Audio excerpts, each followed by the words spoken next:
They were outnumbered, exhausted, starving, and trapped. And yet what happened that day would shock the entire world. In the year 1415, England and France were locked in a brutal conflict, a war that would last over a century, the 100 Years' War.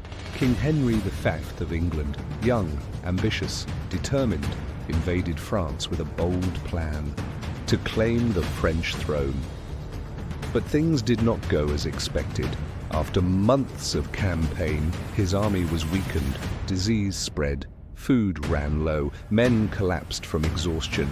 Still, Henry pushed forward, marching deeper into enemy territory until they were intercepted. The French army, massive, confident, overwhelming, blocked their path.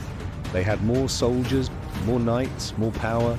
The English had none of that. They stood in a narrow field, surrounded by woods, and with no escape.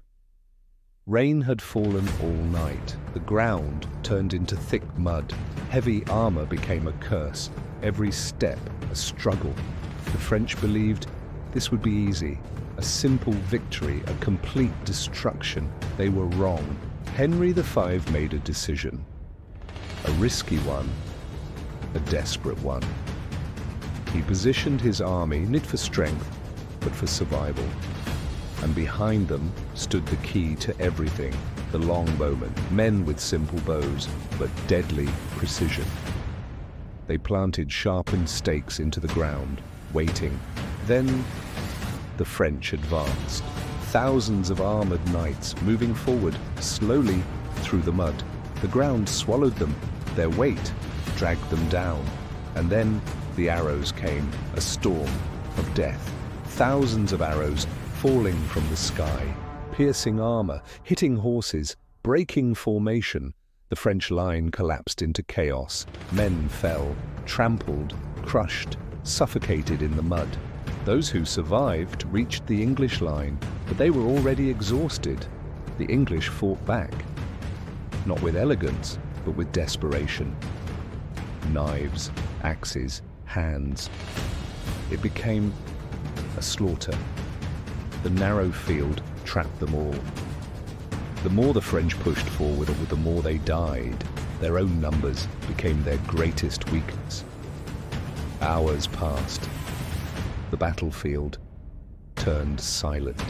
Bodies covered the ground. Mud, blood, steel. Against all odds, England had won. A smaller army defeated a giant.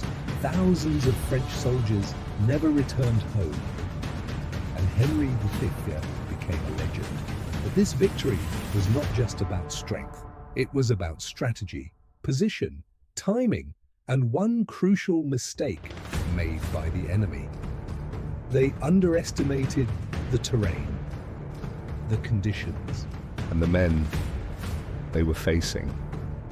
That day, the impossible happened, and history was changed forever.